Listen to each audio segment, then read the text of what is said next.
This episode is sponsored by BetterHelp. The holidays are over, the decorations are down, and suddenly everything feels a little empty. It's normal to feel the winter blues after the holiday excitement. January, February, and March are by far my least favorite months of the year. It's cold and dark, and I have to get some extra vitamin D on board. I also need to keep my regular scheduled appointments with my therapist. So if you're feeling that post-holiday funk, I definitely suggest you checking out BetterHelp because maybe it's time to talk. You might also be one of those people like me who makes New Year's resolutions and you get super motivated. So maybe you need someone behind you to hold you accountable and come up with a plan to meet your goals. BetterHelp is super convenient, totally online. You have a therapist right at your fingertips whenever you need them. So head over to betterhelp.com/wifeofcrime1 to get 10% off your first month. That's betterhelp.com/wifeofcrime1 for 10% off your first month. More Chumba Casino fan mail. Love this. It says, Dear Ryan, I love Chumba Casino. They're so much fun. I love the wild ride from the social slots to the slingo to jackpots quicker than a 6-time real spin. Everybody's finding their fun at Chumba Casino. Why don't you find out for yourself? Head to ChumbaCasino.com and enjoy hundreds of casino-style games for free with your welcome bonus. Sponsored by Chumba Casino. No purchase necessary. VGW Group. Void where prohibited by law. 18+ terms and conditions apply.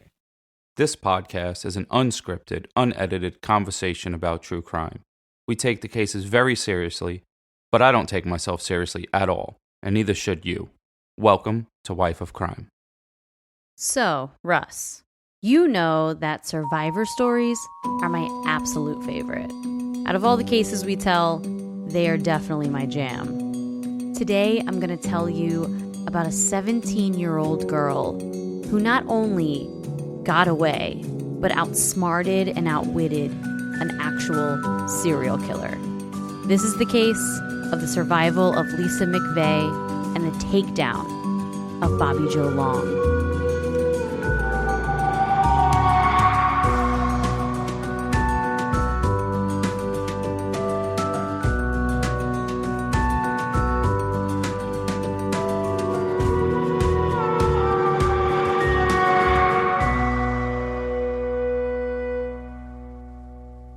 Hello, everyone. Welcome back to Wife of Crime, a true crime podcast where I tell my husband, Russ, true crime cases and he reacts to them.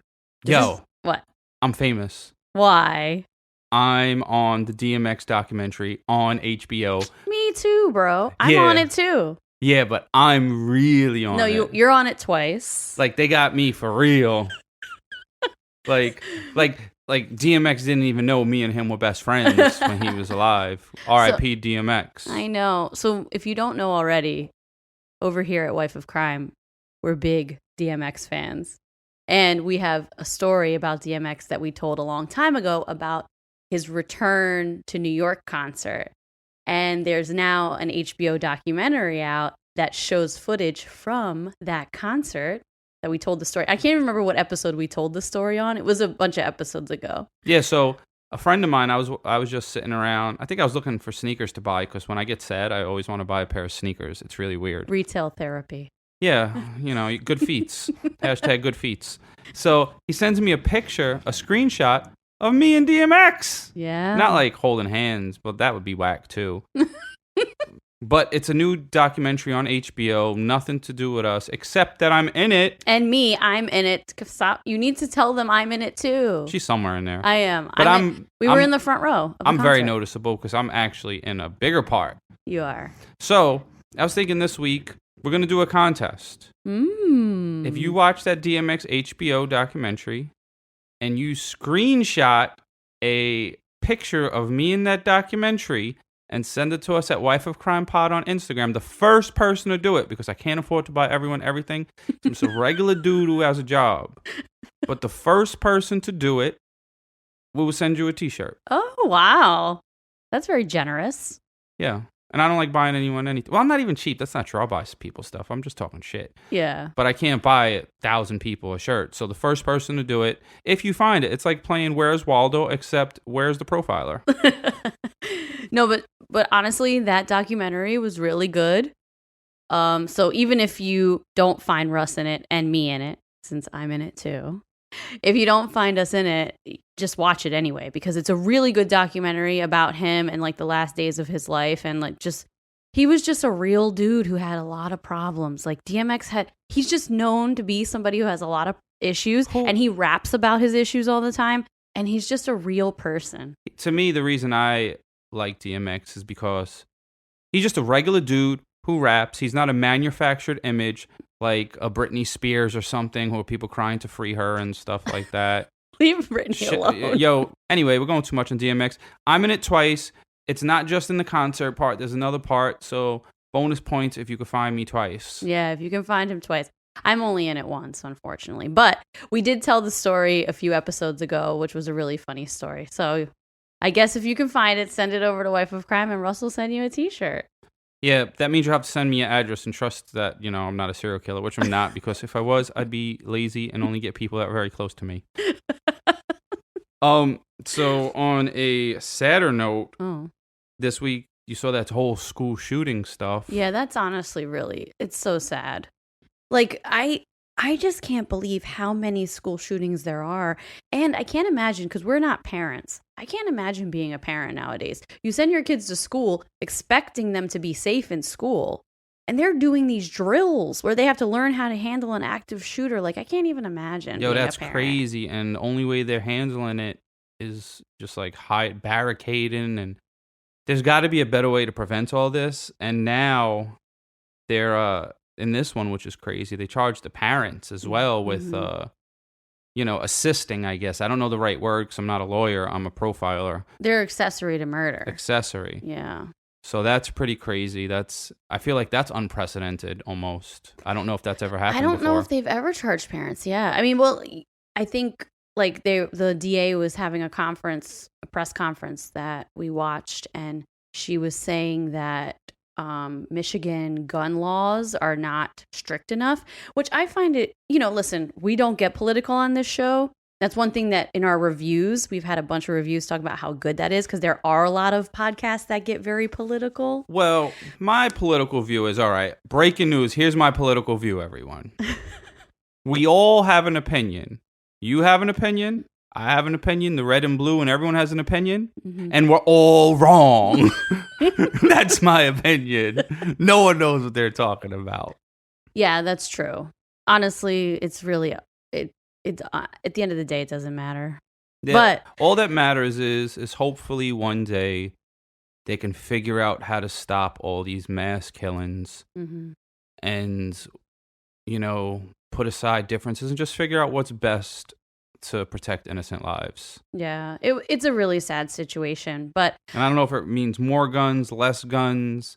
I don't know what it means, but however you got to stop it, you got to stop it. And I'm pretty sure everyone agrees on that it has to stop. And if you don't agree on that, you're just a shithead. Exactly. That's the one thing we can agree on. Yeah, like stop shooting the fucking kids. Yeah. And you know what? Something else that I was thinking about. So they take all these precautions on these things you should do if there's an active school shooter in the school. But the problem with that is the active school shooter normally goes to that school. So they know what's going to happen and where everyone's going to go. Yeah, it's That's hard. crazy. Yeah. How do you prevent stuff? But it's so tough. I can't imagine being the teachers either, and like the administrators. That's a really tough position to be in. So I don't know. My heart just goes out to all those families who lost their kids. And then that one football player who tried to disarm the kid and he got killed, which I don't know his name. I can't remember his name. Oh, that dude's a fucking hero, man. But he really tried. He just tried to disarm this kid and he died. And it's like at that point, like the position these kids are being put in, I don't know. It's so crazy. I just can't imagine the anxiety of being a parent right now, because that would be so hard. And God bless all you parents out there. Yeah, seriously. respect to that guy. I just Googled his name. I know the picture of his face. If I saw him, I'd recognize his face. Yeah. But I might be saying this wrong, but it's Tate Meyer. So respect to Tate Meyer and his family, and Yeah, R.I.P. R.I.P. man. That's really sad. So yeah, that was a shame, and this has been numerous. There have been numerous school shootings, and something's got to give, and it just fucking sucks. And that's it. There's really not much else to that. All right. So that's it on for the down, that's our true crime. Current event. Current event. Yeah. But there's never a good true crime current event unless it was like a dumb criminal. Yeah, dumb criminals are fun. Yeah, like when they those fall through roofs onto like a toilet bowl or something that no one flushed yet, and they fall in poop or. You just make that up. Yeah, but it would be a good one. It would be. Because Jess doesn't flush the toilet bowl every time. Yes, I do.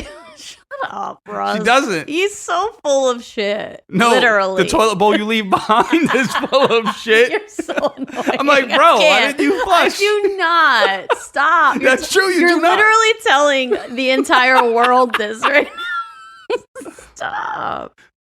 Anyway, so she has a phobia of flushing the toilet. This month on the Patreon. But they say if it's yellow, let it mellow. If it's brown, flush it down. Flush it down. Yeah, so sometimes I let the yellow mellow. Leave it alone. But the brown gotta go down, bruh. Anyway. Oh my God. She's so How do red. I segue from this? All right, folks. So Patreon. So we opened our merch store. The launch went amazing. Oh, the merch. I forgot. Yeah, we got a lot of orders. People are excited about the merch. I can't wait for you guys to receive it. I'm super excited for you guys to get it. And the amount of orders we got from the merch, I definitely didn't expect. Thank you guys. It's fucking nuts. It is nuts. And we're so excited about it. And I didn't expect it either, honestly. I was not anticipating it. But I'm super excited. I hope you guys like the merch. And I'm wearing my hoodie right now. Yeah, he is. He's wearing his Wife of Crime beer and wine hoodie. I love the beer and wine design that Jade did from Dead Inside Design. I said it wrong last time, I think. I don't know. But she fucking killed that one. I mean, all of them are good. But this one, the beer and wine one, is my favorite. Yeah, that's definitely Russ's favorite. I love all of them, and I'm so excited for you guys to get it. So on a Patreon, though, we gave our patrons a 10% discount. So if you head on over to Patreon, not only do you get True Crime and Chill episodes, Blabber Time episodes, bonus episodes that were just us talking random shit, you also get ad-free episodes, and for the next... We were going to do it for a week. Maybe we'll extend it another week. We could extend it one more week. Yeah, so for the next week, you get 10% off the merch. So with the 10% off, if you go over there, it's basically, it'll pay for, if you buy some merch, it's like paying for getting the Patreon episodes for free. Yeah. Because that money that you pay to join Patreon, you're getting off of merch. Yeah. So it all kind of works out full circle. Yeah, it does. So you have your patron shout out list. Ready? Oh, yeah. So this week's patrons is, what we got? Oh, here it is. Lindsay, Maggie, Jasmine, Stephanie, Barbara, Janice, Myroslava. I'm sorry, Myro. I know I fucked that up. Aww. Jackie, Rick, and Tomoko. I might have messed it up too. And another Janice. So cheers to all you guys. Appreciate you all very much. Welcome to the crime family. Yes, we appreciate you guys. And yeah, we're just excited. Over in Patreon, we do a lot of fun stuff. So go check it out. Yeah, join Patreon. Don't be a corn. Like the meme, we posted this meme on our social medias. The Dollar Tree had this action figure that's called Corn Man, and it was just so perfect. This is real. This is real. Dollar Tree made it, so we had to post it. Official villain of Wife of Crime is Corn Man. Check it out on our Instagram at wifeofcrimepod. We just posted it. And this episode, what is today? Today is Sunday. And we'll put this out like Tuesday late night or something. Tuesday, Wednesday. Night. Mm-hmm. Go check that out. All right. So is that all of our stuff? We have no other stuff to talk about, right? No, that's it, I think. That's all of our stuff. Okay. So I really wanted to research another survival story this week because, I love those. I've told you a good amount of these. They're definitely my favorite stories. It's my only favorite. They're my favorite true crime cases. We should have did a whole podcast on just survivor stories. Well, we have them sprinkled in here to Wife of Crime because we have a little bit of stuff for everybody. Serial killers, missing persons, and all kinds of different ones. And then Not Me, Not Today. Survival stories. Wait a minute, Jess. What? I almost broke the streak. What? Review of the week. Oh, no. Yeah, that's right. You have to do the review of the week before we get going. Yeah, so since it's a live, unscripted podcast, this is how it rolls. So every week, I do a review of the week where I read the reviews, whether they're good or bad, and I read the one that I like the best. Yeah. And if you leave a bad one, I'll probably make fun of you. So, this week's review is from Kaylani Wisdom. Her last name is not Wisdom. She is lying. It's 5 stars. It says, gotta give this smoke. I found y'all's podcast, and I absolutely love it. It has me laughing out loud while I'm at work. Y'all's relationship reminds me of my husband and I's relationship. So, Jess, I definitely feel your pain, LOL. I've actually gotten my husband to listen with me. With that being said, my children hear the podcast too. So I told my 6-year-old to stop doing something, and she told me to stop because I didn't want this smoke. So naturally, I had to give her the smoke. That's right. Can't get punked by a 6-year-old. I couldn't look like a cord, LOL. Thank you guys for all the entertainment and the laughs. # Russ for president. Oh, that was nice. It's so funny. Kids are hilarious. That's right. No, you don't let these little corns talk to you like that. You give them the smoke. Pop them like popcorn.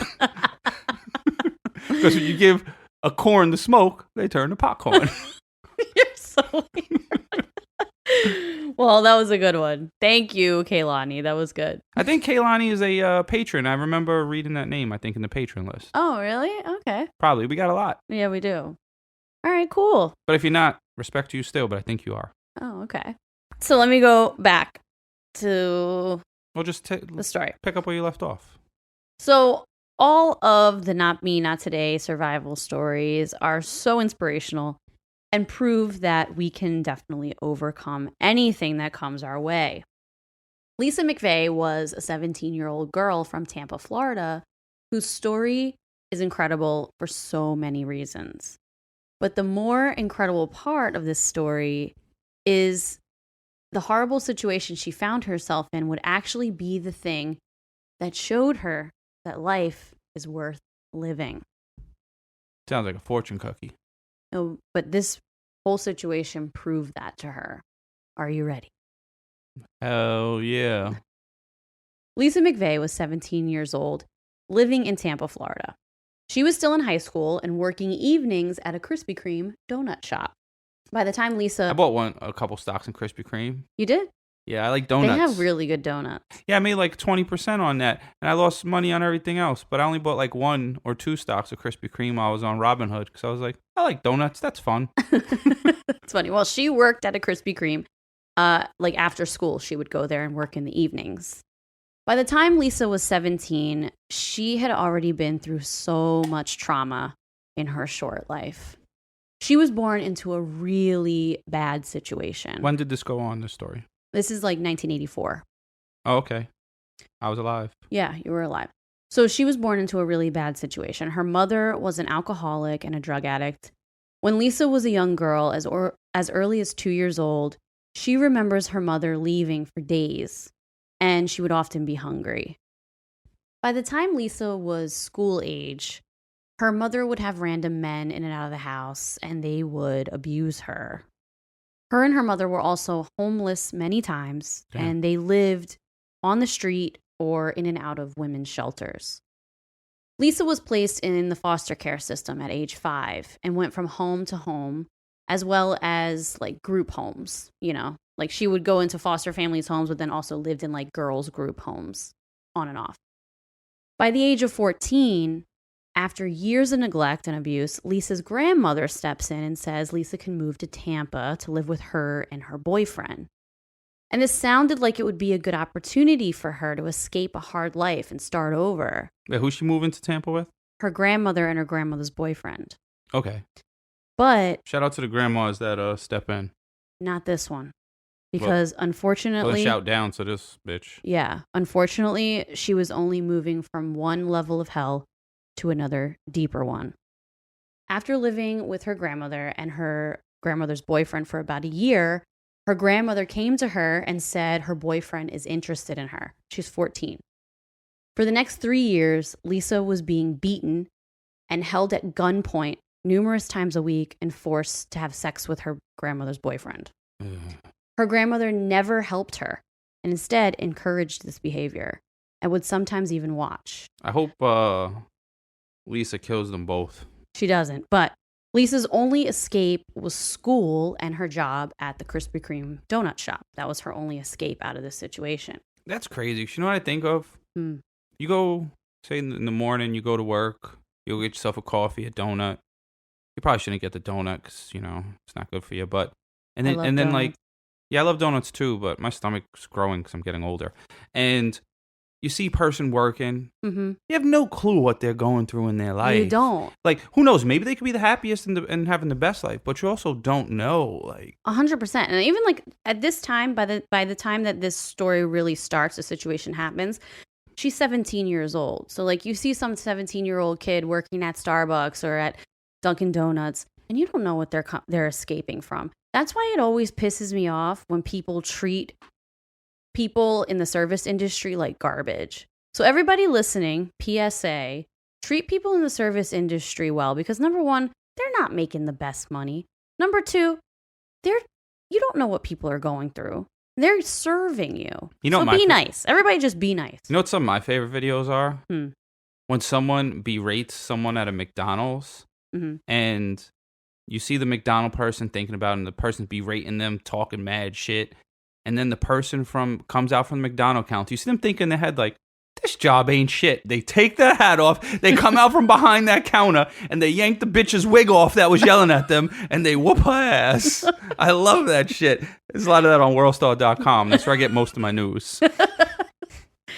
So by the time Lisa was 17 years old, she says that she had decided she was done. She was done living this life. So in the early hours of November 3rd, she made the decision to kill herself. Oh, no. Because she was done. You think about the life she lived. Kill them first. You think about the life that she had just lived for the last 17 years. It was nothing but neglect, abuse, and terrible situations. And she had no one. And she just was over it. And she didn't want to do this anymore. So she felt disgusting, betrayed, and that there was no one in the world that she could trust. And she decided this world is not worth living in.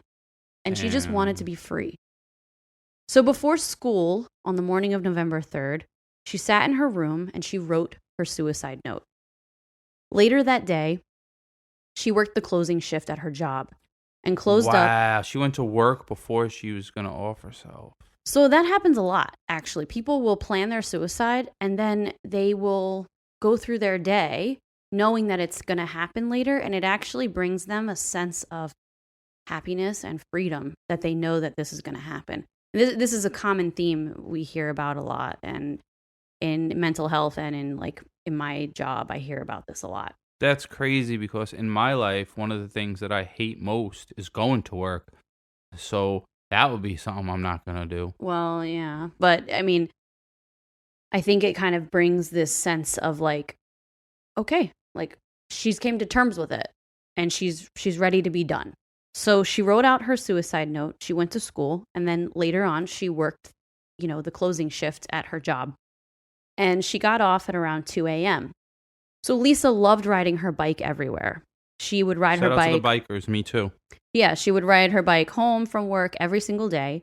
One of her coworkers offered her a ride home, but she said no because she wanted to have her last bike ride and feel the wind in her face and enjoy her bike ride home before her life was going to end. So Lisa's riding home and she notices a car parked in a church parking lot that she passes all the time. she says it stuck out to her because she passes this parking lot late nights a lot, and there was never any cars there.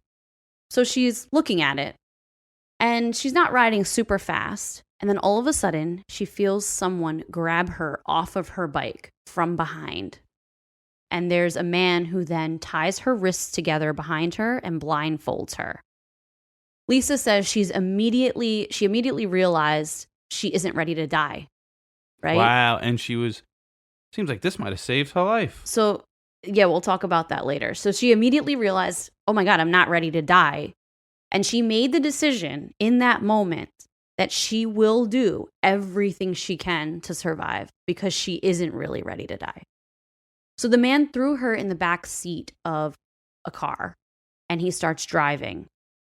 Although she's blindfolded, she starts moving her face, which one thing about this girl that you'll realize as I tell the story is at 17 years old, she's one of the smartest, most intuitive people that I've ever heard of. So she has this blindfold tied around her, and she starts moving her face, blinking her eyes, moving her nose around, trying to move her face loose. To make it looser, and it works. And she's able to see out of the bottom of the blindfold because she's tied with her wrists behind her back. So she's doing all this to make the blindfold looser, which I wouldn't have thought of that. Right now, you can't see the visuals, but Jess is blinking her eyes, wiggling her nose. Yeah. Kind of like Bewitched. You know how Bewitched wiggles her nose? Yeah, moving her face around. Isn't that crazy? I wouldn't have even thought of it. I would. Well, what's her last name? Lisa McVey. Because I like to see the picture of the people. Yeah. So she's moving her face around to try to loosen the blindfold, and it works. And she can see out of the bottom of it. So then she starts taking an inventory of the things around her, because this is the thing about Lisa. She's been through so much trauma in her life. So she's able to remain calm. That she can compartmentalize this, and she can remain calm, and she can observe without freaking out, which is really sad, but also working in her benefit in this moment. Sometimes I feel that people that have been through a lot of trauma, that's like a weakness of yours, but it's also like a superpower of yours because you're not phased. Yeah. You're able to go through a lot of situations that would cripple other people, but you've been through so much trauma that you can handle crazy situations. Yeah, and that's what happens with her. So she starts observing. But I don't wish trauma on anyone but bad people. Of course, yeah, obviously. But you can appreciate the fact that she can compartmentalize this situation and stay calm. Those are the type of people that need to be police officers, that can go through anything, and people could be screaming and they're like, and they could just profile them as a corn. He got on Tim's with the single soul, not a double soul. You ain't doing nothing. Shut up, get over there before I pepper spray you. So anyway, she starts observing all what's around her, what she can see through, the bottom of the blindfold. And she sees a few things that stick out to her. First of all, the carpet on the floor of the car is red carpet, but it's like a shaggy red carpet. Not like the carpet that comes with a car. It looks like it was installed there because it's like a shaggy carpet. So it's kind of like an area rug? No, I think it was like a carpeting that was installed, that he installed it, and it was shaggy. It, had longer fibers. The other thing she notices is on the dashboard, the word Magnum is written on there. And then the other thing she notices is that the clock is a digital clock with green numbers. Okay, so these are the three things she observes about the car she's in. So the man is speeding and driving erratically, and he's yelling at her, calling her names, just, berating her. Knowing that this man might kill her, she decides to make every effort to show that her presence was in the back of that car. So what she did, which is mind-blowingly smart to me, is she manages to get her hands down her pants, pull out her tampon, and leaves it in the back of the car. Which I wouldn't have thought of that either in that moment. But that's linking you to that car. Your DNA is on it. Was there DNA? Her blood is on it, Russ. This was kind of... So, what was this, the 90s? 80s. 80s? Mm-hmm. So she does that. She also takes her hands and she starts rubbing her hands on everything to try to get her fingerprints in the back of the car. Holy moly. She then reaches up somehow and grabs hair out of her head and rips her hair out and starts throwing that in the back of the car. I guess survival tip from Russ, a new one, is long hair don't care. Let that shit grow. If you're abducted, whip that hair back and forth. It's so true, but like, how smart. Like, she's ripping her hair out, she's putting her hands on everything, she takes her freaking tampon out and throws it on the floor because she's gonna make it known that her presence was in this vehicle. Yeah, so even if she doesn't escape and his van is found, or he's a suspect and they check his van. It's a car, but yeah. Mm-hmm. I thought it was a van. No, it's a car. You know what? I'm not the only person that's thinking this in this podcast right now, because whenever someone's it's a van. abducted, yeah, you just picture a van and you picture the sliding door. They throw you in, they close it, and it goes, poof, and then you go and you get driven off. Well, no, it was a car, but yeah. So they finally stop driving, and the man forces her out of the car, and she takes note of everything. Right? She remembers the smell. She notices it smells like a wooded area. Like, she can smell grass and trees.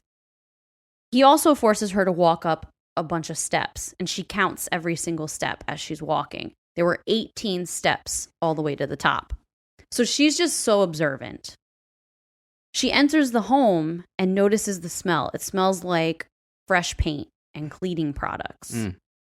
The man then leads her into the bathroom while she's still blindfolded, and he forces her to strip naked and get in the shower.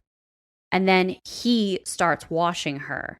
And she felt like he was acting out like some type of romantic fantasy. That's kind of what she felt like was going on at this point. But, you know, like I said, she's been traumatized so many times that up until now, she hasn't cried. She hasn't screamed. She hasn't begged for him to let her go. She's literally just trying to figure this person out and figure out the most pragmatic, practical way to get out of this situation. And she's holding herself together, like holding her composure. Yeah, so she's calculating everything. Yes. That's dope. You guys already know because we have been talking about them for a while now. Via Hemp is by far one of our favorite sponsors we've ever had, okay? We use their products all the time. Maybe you're a little like me. You're a little anxious. You have a hard time settling down. You're kind of wound up a lot. If that's you, Via Hemp products are for you. Check out their website. You will find something that speaks to you. Maybe you're like Russ. You have a hard time sleeping because you have bad nerve pain or chronic pain. Then Via Hemp is for you because their gummies will help you get some quality sleep. Maybe you're looking to have a really good time. Maybe you just really like edibles. You want to laugh. You want to get the munchies. You want to watch a movie and have a really strong belly laugh. Then Via Hemp products are for you, okay? They're literally for everybody. So head over to viahemp.com, promo code wifeofcrime1 to get 15% off your first order. That's VIIAHEMP.com. Wife of Crime #1 for 15% off your first order. Last year, Save More Money was the most popular New Year's resolution in America. Clearly, a lot of us feel like our money is slipping through our fingers.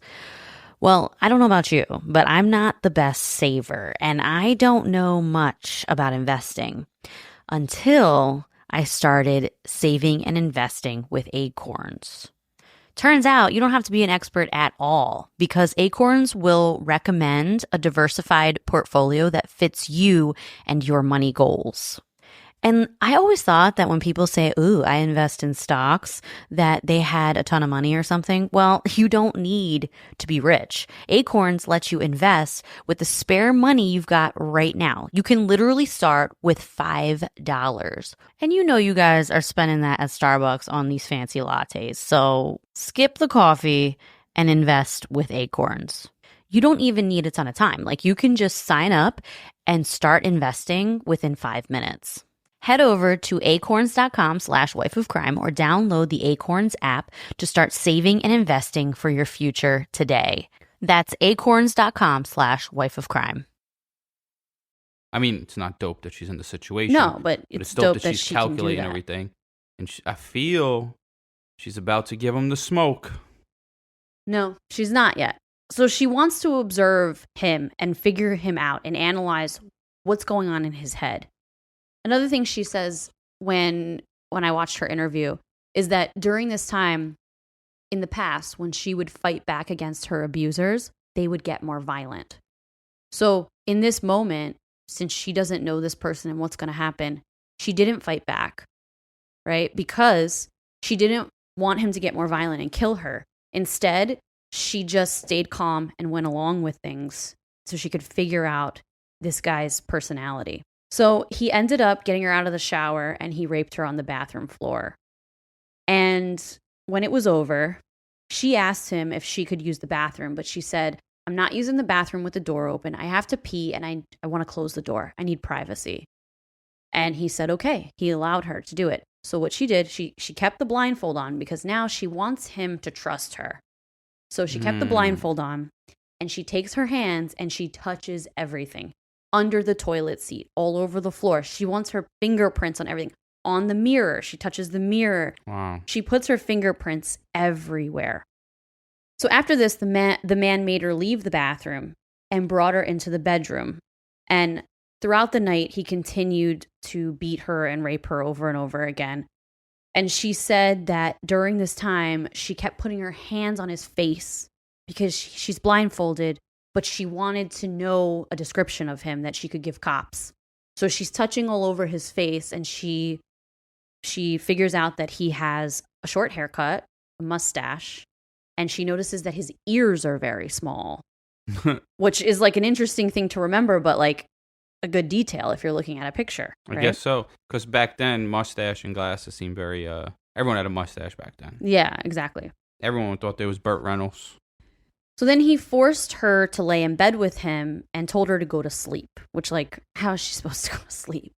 So she just lays there. I would have felt, and when I'm aggravated or dealing with anything, I fall asleep immediately. Yeah, but not this. This I'm is like a that different goat situation. that you scare, and then they just fall on the ground. You're like, boo! And then the goat falls on their side and goes to sleep and passes out. Yeah. That's kind of how I am. That is true. You do that. But not really, because, like, if it was only when I'm stressed, but, like... Yeah, when you're stressed out, you go to sleep. I just go to sleep. Like, I can't deal with this shit. I'm going to sleep. It is true. So, but she couldn't fall asleep. And throughout the night, she heard him snoring, but she didn't know if it was a real snore or if he was faking. So she didn't want to get up and make any sudden moves. She just laid there listening. In the middle of the night, when he woke up a few times, she did say to him, "Why are you doing this? Like, why do you want to hurt me?" And he said, "I want to make women pay for what they've done to me." He said, "I just had a really bad breakup and all women should pay." So he sounds like a fucking incel or something. He's a major corn. Yeah, absolutely. But Lisa tells him in an attempt to humanize herself, she says, "Well, my father's very sick and I'm his only caregiver. I'm the only person that can take care of him." Obviously, this is a lie. She doesn't have a father, but she just made it up. She said, "I'm the only person that can take care of him. And if I die or you take me away, my father's going to die. There's no one else that can help him." And she was just trying to make him sympathize with her a little bit. A little while later, he woke up and he was very angry.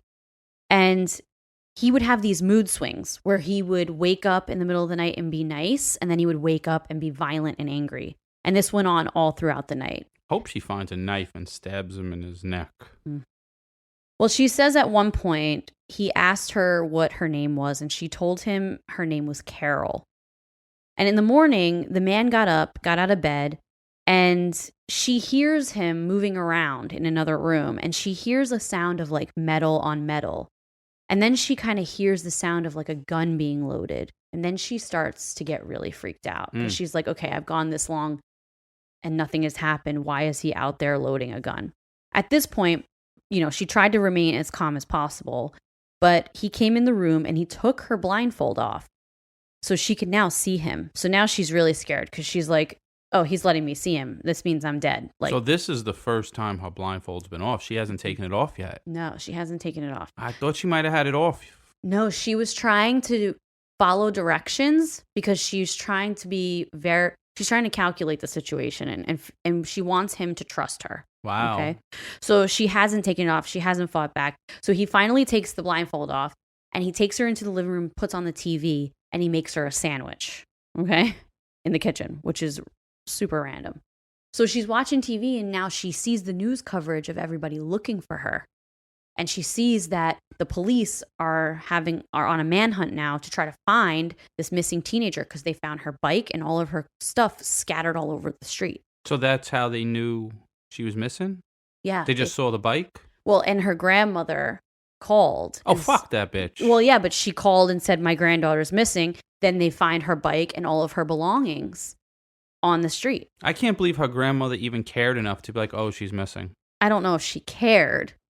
I don't know what the situation is. Well, I don't know. I can't even believe she would call. Yeah. She would call. It seemed like she didn't give a shit about her. No, she didn't. So this is the first time that reality really sinks in because I think she was just in survival mode at this point. And now she sees the news coverage on TV of people looking for her. And now he took the blindfold off. So it all kind of hits her at once. That's probably a relief, though, to know that people actually are looking for you because sometimes you might think, I'm going to die, no one's going to care or look for me. And that might even give her the will to live in the future, that the world cares enough for her to actually look for her. And she's like on TV and shit. Yeah, but in this moment, she actually freaks out because I think it all hit her at once of like what's going on because up until this point, she was like in survival mode. Yeah. And she says that once she saw the news coverage, it really sunk in everything that's happened to her. So this is the first time she cries and screams and the man walks up to her and he puts the gun to her head, right? While she's freaking out. And he says, don't make me kill you. I don't want to kill you. Don't make me do it. At this point, she realizes he may not do it. So if she can manipulate him and play this situation the right way, he might not kill her. So a couple hours later, the man says to her, what am I going to do with you? Like, what should I do with you? Because I think now he doesn't want to kill her. And she says... Is this his first kill? No. Or like... No, it's not. Oh, so he's a serial killer. Yeah. We'll get into him later. Oh, okay. So a couple hours later, he says, what should I do with you? He says he's done terrible things to her, but he doesn't know what to do with her. And she wants him to think that she would never turn him in or anything like that. So she lies to him. I think that he just wants her to go away at this point. Yeah, but he doesn't want to kill her. But what she does now is she plays on that. And not be his problem anymore. Well, she plays on that and she lies to him and says, I'll be your girlfriend. I'll take care of you. No one even has to know how we met. I'll be your girlfriend. Wow. She knows he hates women and that he just got through this bad breakup. So now she's trying to use that to manipulate him. She's so calm and she's so smart. And this moment now reminds me of the episode way back when with Elizabeth Shoaf, the one who was a teenage girl who manipulated the guy and saying, I'll be your girlfriend. Yeah. Same thing. These dudes are suckers, but good thing they're sucker-ass corn bitches. Yeah, exactly. Excuse all my language, but I hate these guys. So after this, she says he starts pacing in the living room. And he says, I can't keep you around. So he forces her to put on a shirt and he blindfolds her again and tells her to get in the car. He asks her where she lives. She didn't want to tell him the truth, obviously. She didn't want him to know where she actually lives. So she gave him a different address. He drives to an ATM machine. This is an opportunity where she could have got out of the car because now, she knows she's in a public, space. Yeah. She's at a bank. She could have got out of the car and ran, but she chose not to because she said, how do I know? If I got out of the car and ran, how do I know he's not going to run after me, grab me, throw me in the car, and then go kill me? Like, I'm really trying to make him think he can trust me. It's hard to say what the right answer is at the time. It's a different answer to each situation with a different person. You don't know. Exactly. And I probably just would have ran and been dead. Exactly. So she stays there. She sits in that car waiting for him to come back from the ATM machine. He gets back in the car and he starts driving to the spot where she said she lived. But when he got there, he realizes she lied. and it's not really where she lives. And he starts freaking out and screaming at her and calling her a liar. But instead of reacting, she says incredibly calm and very slowly, "Why don't you just pull over and let me out of the car?" Just like that. And he does. He just pulled over and he let her out.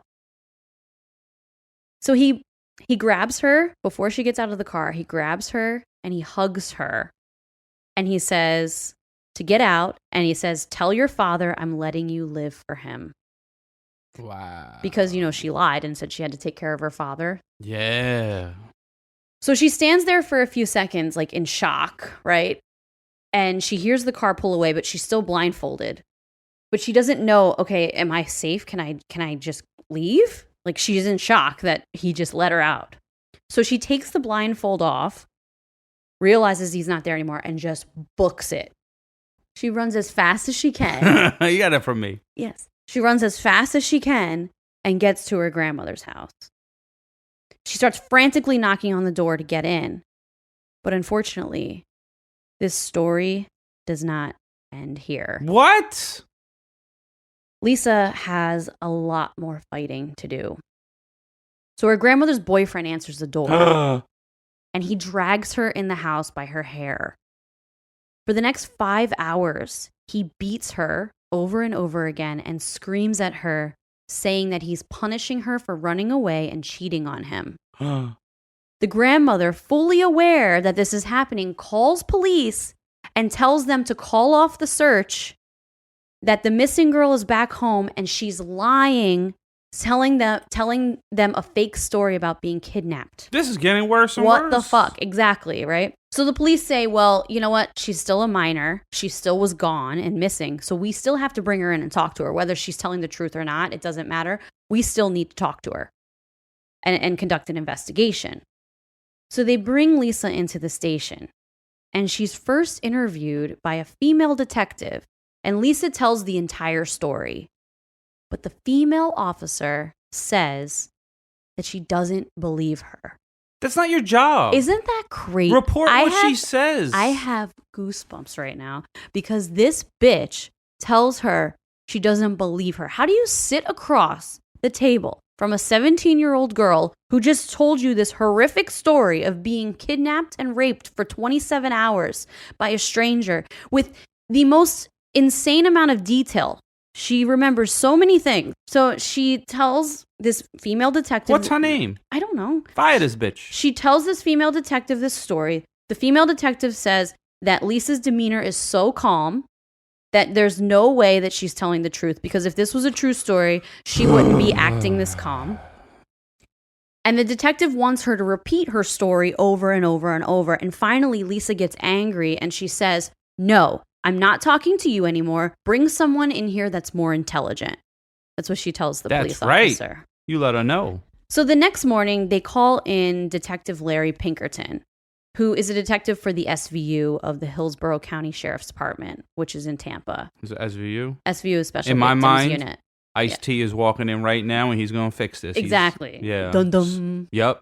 Ice-T's on his way. So this is actually Larry Pinkerton, not Ice-T, but he works for Special Victims Unit and Sex Crimes Unit of the Hillsborough County Sheriff's Department. And after speaking with Larry and realizing that he's an ally, because he believed her, he totally believed her. And after realizing he was an ally, Lisa finally confessed to all the abuse she's been suffering at the hands of her grandmother's boyfriend. She had never told anybody. She kept it inside this whole time. He was immediately arrested, and Lisa was taken from the home and placed into a girls' home for runaway teens. She was supervised by a social worker and Detective Pinkerton himself. Like he kept her at a really close watch on her. So police conducted multiple interviews with Lisa, who recounted all the details that she took note over the 27 hours that she was held captive by this guy. And it led to a huge break in a case that police had been working on for 6 months. So starting earlier that year on Mother's Day of 1984, multiple dead women's bodies were being discovered all around Tampa in different random places. All the bodies had the same thing in common. They all had nooses tied around their neck. They were all naked, and all of them had this red fiber on or around the bodies. The rug. Exactly. There were a total of 10 bodies, and they'd been hunting the serial killer for 6 months with pretty much no leads, except the fibers. So he really was a serial killer. So like he was going to kill her, and he really did let her go, thinking that she would take care of her dad. Yes.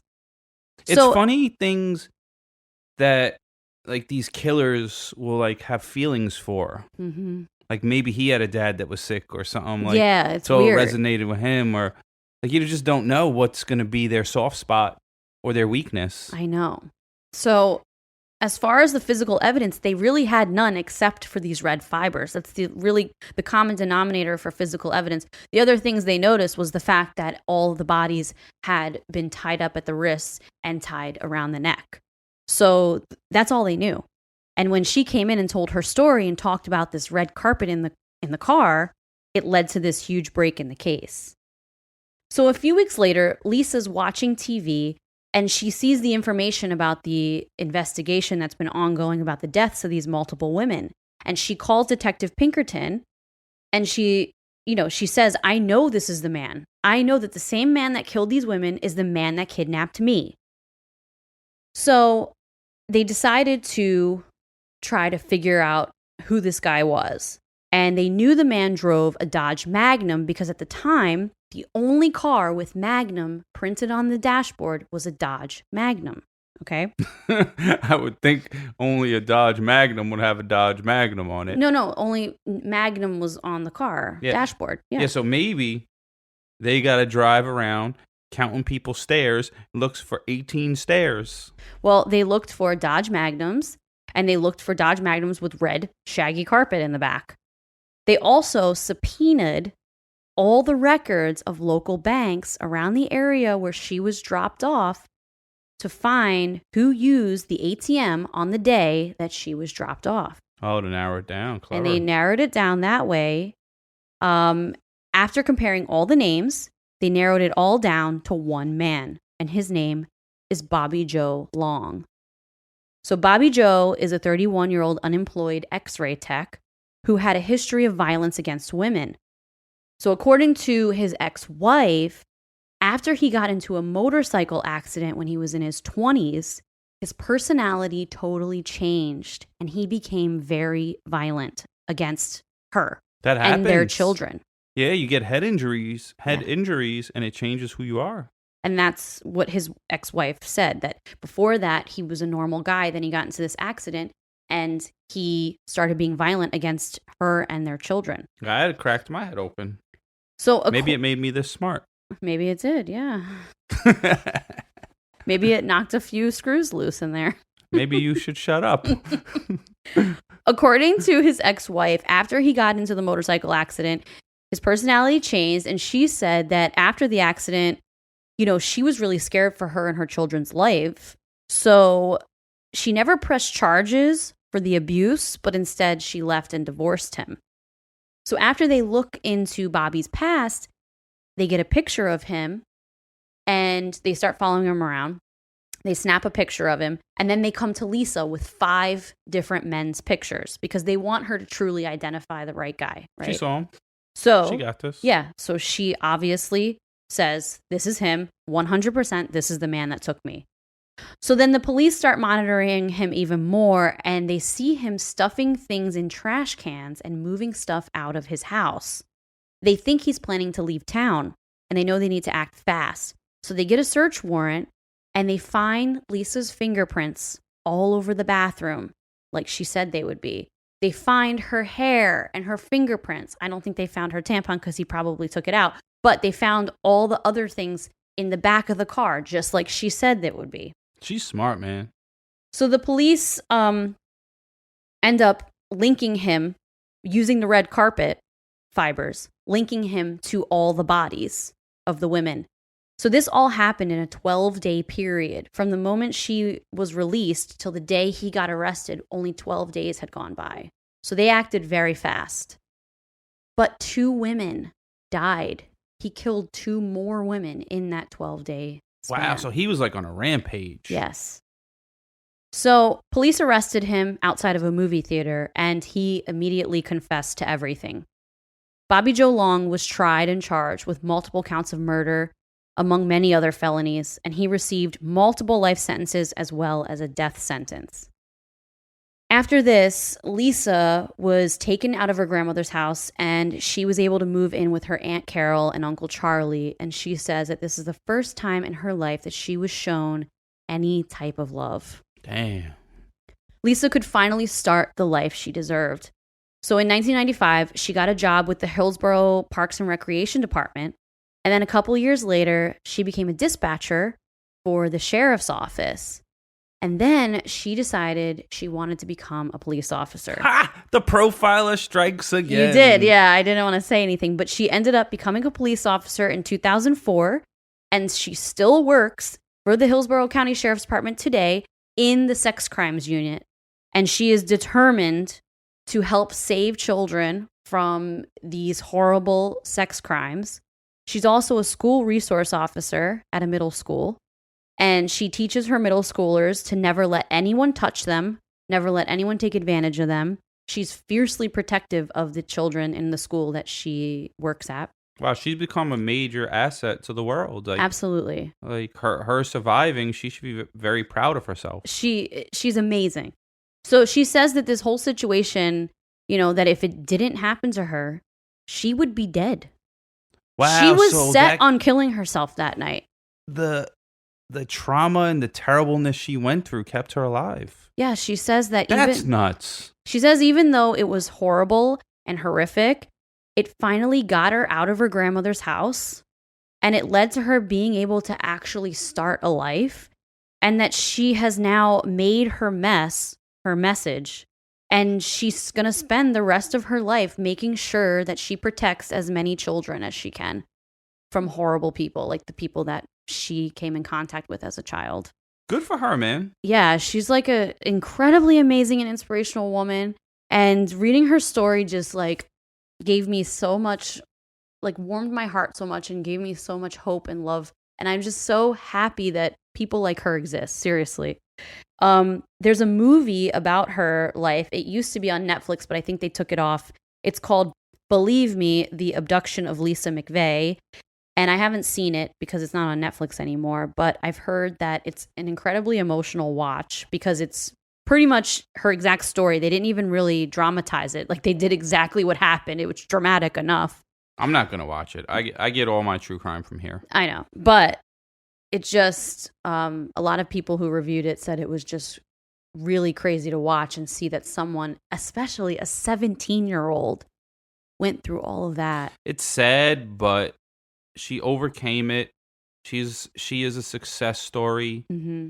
And someone that's protecting and helping people like that, to me, is more successful than someone that's out there and making millions and billions of dollars. They're impacting the world in such a better way. No, it's so... Look at me being all mushy. Yeah, no, but for real. She's so inspirational. So, I don't know. I just wanted an inspirational story this week. And even though she went through hell, she's coming out back. She's coming out victorious. Yeah. So that's the story of the amazing survival of Lisa McVey and the takedown of Bobby Joe Long because she took him down. Yo, fuck you, Bobby.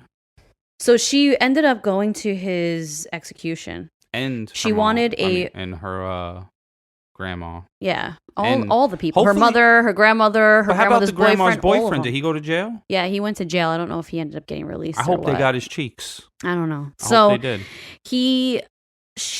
So she really wanted to be at the execution. She was in the front row. She said she went there because she wanted to look in his eyes as he died. Wow, I hope his eyes popped out of his head. So he didn't open his eyes. He kept his eyes closed the entire time. But she said that. She sat in the front row. Wow. Yeah. They should have let her pull the trigger. Wow. Or flip the switch. I don't know what it was. I don't know if he probably got a lethal injection. I think what they should do in situations like that, hey, if you want to kill him, go ahead. Just kind of like, what's that movie, Hostel? Put him in a room, give her a bunch of tools. If you want to do it, go ahead. Like in Hostel when the eyeball was hanging out and they cut it with a scissor. Enough. I don't want to talk about Hostel. That's such a violent movie. But But someone like him deserves actions like that, and maybe that would deter future pieces of shit from becoming bigger pieces of shit. Possibly, but I feel like if you're a piece of shit, you're a piece of shit. Yeah, but when it doesn't really matter. They think they're going to get away with it. They do, yeah. So, anyway, how amazing is that story? Another amazing survival story. Yeah, I still feel a little sad, though. No, it's heart-wrenching. Like, it's horrible. Yeah. It's heart-wrenching, but it's also a great story and inspirational and proof that all the people we've covered on this podcast who have survived, that you can literally make it through anything. That's true. And in a weird way, that saved her life. Yeah, and she talks about that. Like, she does talk about the irony of it. The irony of it. Like, how, you know, even though it was horrible and she wishes it never happened, she also wishes her whole life in the beginning up to 17 didn't happen, as far as all the horrible things she went through. But she also believes that without that situation, she'd be dead. So it's like she goes back and forth about it. It gave her a purpose to live. Yeah. Now she's going to help people to not be in a situation she was in. Yeah. And it got her out of her grandmother's house, which was so traumatic. And hopefully the grandma went to jail too. I don't think so. Then Lisa should have went over there and gave her all the smoke. Well, jump grandma. I don't know. I don't know what happened with all that. But you can't jump someone unless there's two people. But give her the one-on-one smoke. I don't know. So, anyway, well, that was it. That's the story this week, peeps. All right, so another Not Me, Not Today. Not Me, Not Today. So check us out on Instagram at Wife of Crime Pod, and Facebook at Wife of Crime, The Crime Family, and Patreon at Wife of Crime, The Crime Family. And don't forget, we just came out with some new dope-ass merch. Yeah, go check it out on wifeofcrime.com. That makes you look 5 pounds slimmer, but also if you're skinny, makes you look 5 pounds heavier if that's what you want. It accentuates your features. It magically makes you look however you want to look when you put it on. Yeah, it gives you swag. You're so weird. So that's what you get. Guaranteed. Or no money back. You don't get no money back. So you gotta keep it. It's custom made, so I don't know about that. But all right, everyone, have a wonderful week. Thanks for tuning back in. Bye. Peace.